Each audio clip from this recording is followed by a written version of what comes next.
Mi nombre es Luis Diego Guerra España y yo les voy a hablar sobre el derecho de huelga y sus antecedentes. Pues, en la época contemporánea esta institución comenzó a tomar principalmente las repercusiones sociales y económicas que derivan de la paralización de los servicios o producción de las actividades de los trabajadores en esa época.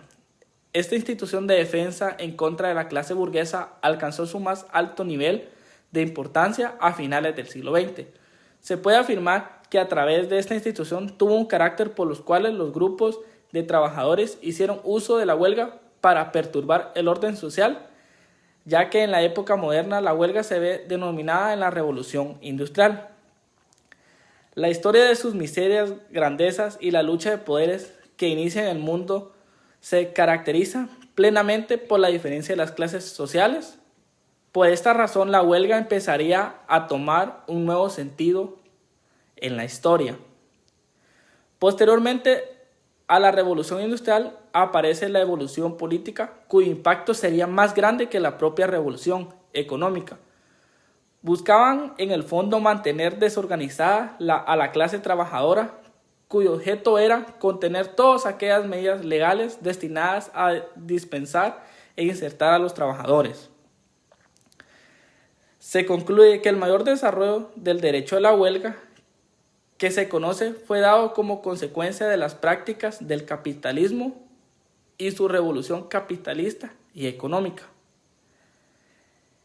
El derecho de huelga y su naturaleza es de carácter constitucional, ya que en ella estriba en que es un instrumento de solución compulsiva del conflicto laboral ante la negativa injustificada de la patronal de ceder a las peticiones laborales, por lo que se considera que trata de un derecho de autodefensa, siendo así la libertad de los trabajadores para mantener el equilibrio en las relaciones de producción, lo que en su conjunto constituye la influencia de las organizaciones obreras.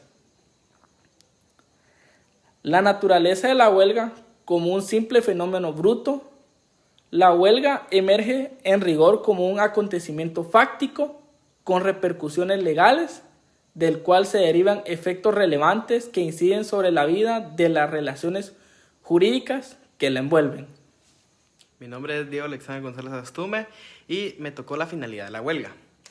La finalidad de la huelga es la habilidad de los trabajadores para decidir cuándo y en qué condiciones han de presionar a las empresas y al Estado para conseguir sus pretensiones y restablecer el equilibrio que consideren alterados en su perjuicio.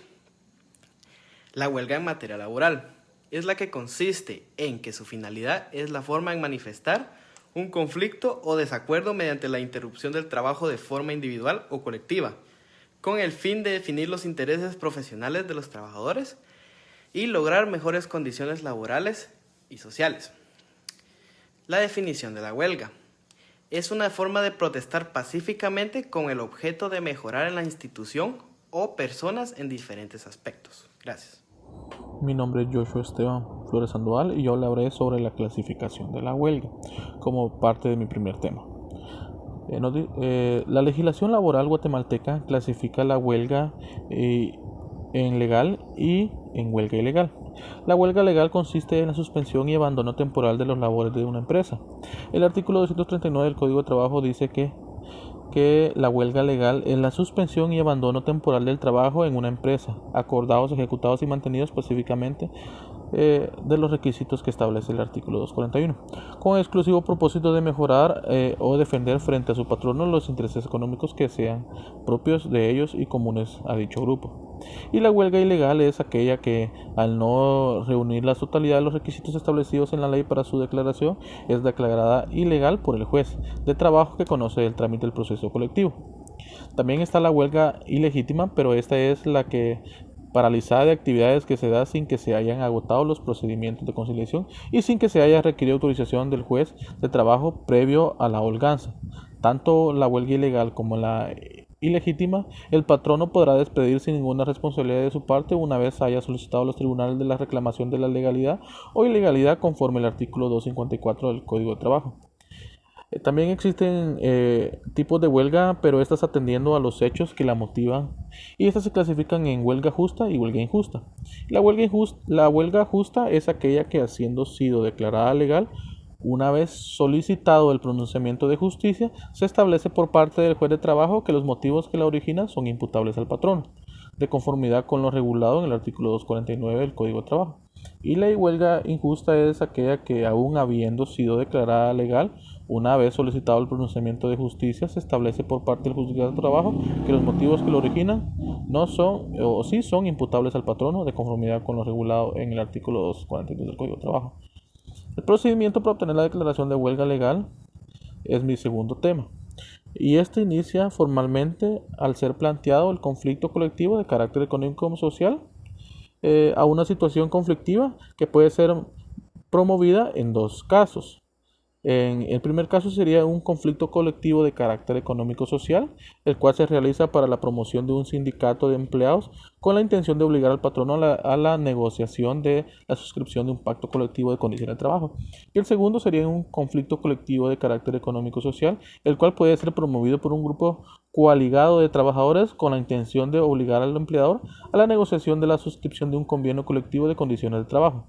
En ambos casos, una vez promovida la demanda colectiva, debe iniciar la conciliación del proceso, cuya duración máxima es de 15 días, y dentro de la cual se prevé la convocatoria en dos audiencias a los delegados que representan a las partes dentro del mismo.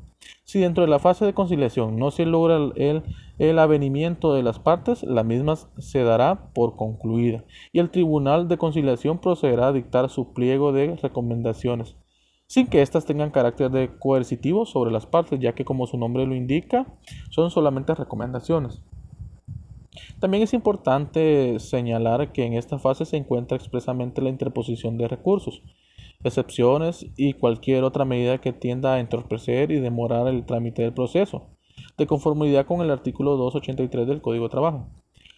Al concluir la intervención del Tribunal de Conciliación, de nuevo asume el control del trámite del expediente del juez unipersonal titulado del juez del trabajo, del juzgado de trabajo que conoce el caso. Dentro de las 24 horas siguientes, cualquiera de las partes puede pedirle al juez que se pronuncie sobre la legalidad o ilegalidad del movimiento, para que el juez verifique si los trabajadores han satisfecho los requisitos legales establecidos en el artículo 239 y 241 del Código de Trabajo.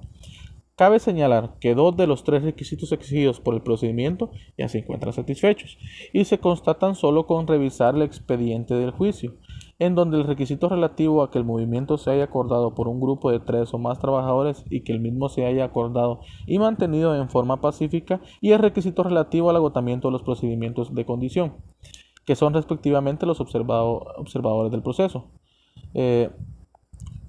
Resta solamente que el juez de trabajo constate lo relativo al número de trabajadores que apoya ir a la huelga. Para constatar el porcentaje de la mitad más uno del total de los trabajadores, excluyendo a los trabajadores, eso sí, los trabajadores de confianza, el juez ordenará la Inspección General de Trabajo proceder al recuento. Después de la verificación, el juez tiene que declarar legal la huelga, y previa consulta a la Sala de Apelaciones de Trabajo y Previsión Social, los trabajadores gozan de un plazo de 20 días para comenzar la huelga. Esa declaración de legalidad solamente se circunscribe a autorizar a los trabajadores para que dejen de laborar, y en ningún caso la misma entre a determinar el fondo del asunto. Esto sería toda mi exposición. Muchas gracias. Muy buenas noches, mi nombre es Mario Adolfo Alas Mayorga y les voy a hablar sobre el procedimiento para obtener la declaratoria de una huelga ilegítima.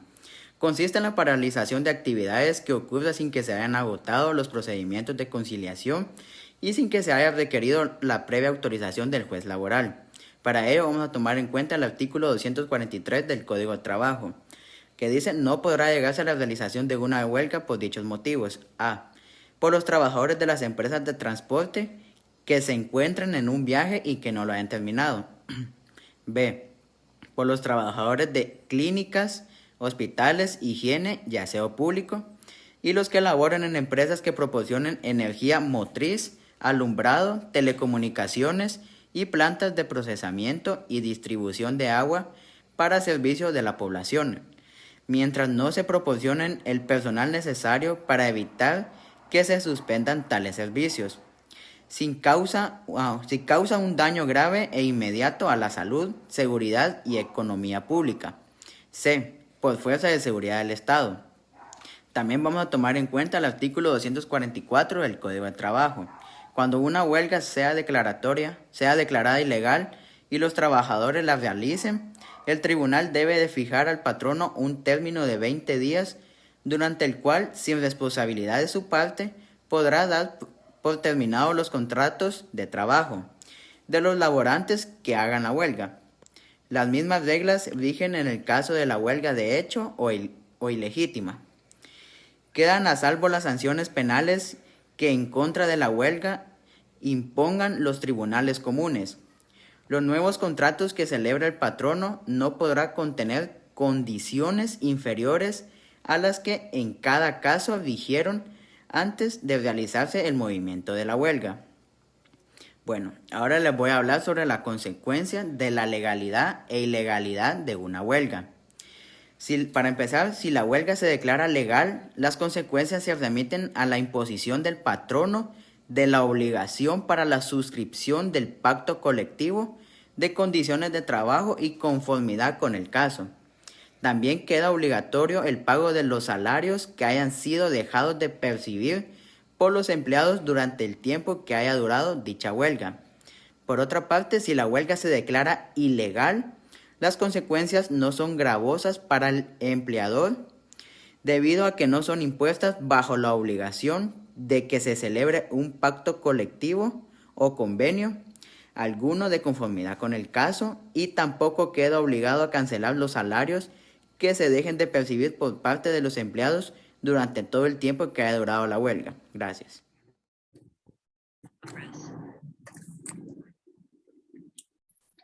Licenciado Eric Córdoba y compañeros, mi nombre es Marco Antonio López López y en esta oportunidad seguiremos hablando en nuestro curso de Derecho Laboral 2 sobre el derecho de huelga. Pero abordaremos el tema de las limitaciones del derecho de huelga. Doctrinariamente sabemos entonces que el derecho de huelga es un hecho social que ha ingresado al sistema jurídico de las diferentes naciones con el fin de que los trabajadores hagan valer sus derechos. Pero es importante reconocer que nuestra doctrina, específicamente en el Código de Trabajo, en el título 7º, encontramos el apartado de conflictos colectivos de carácter económico. Y es ahí donde encontramos la definición de huelga, que es legal la suspensión de abandono y suspensión de trabajo temporal. Pero hay una pregunta acá. ¿Hay limitaciones para ejercer el derecho de huelga? Pues respondiendo a esta pregunta, podemos indicar que el derecho de huelga es uno de los derechos componentes esenciales para los trabajadores, pues es por medio de esta que ellos pueden hacer valer alguna pretensión. Pero es importante reconocer que este derecho debe de ser justificado, debe de ser razonable y debe de atender a diversos principios. Pero respondiendo a nuestra pregunta si hay limitaciones, lo responde el artículo 243 del Código de Trabajo, que preceptúa 4 aspectos importantes, como por ejemplo, los trabajadores campesinos que se encuentran en época de cosecha. Estos no pueden ejercer el derecho de huelga si se encuentran específicamente en esa época en donde los frutos están produciendo. Por otro lado, los trabajadores de empresa de transporte, mientras estos se encuentran en algún viaje, los trabajadores de salud, la seguridad nacional. En fin, la limitación de la huelga está relacionada principalmente a todos aquellos trabajadores que prestan servicios públicos esenciales.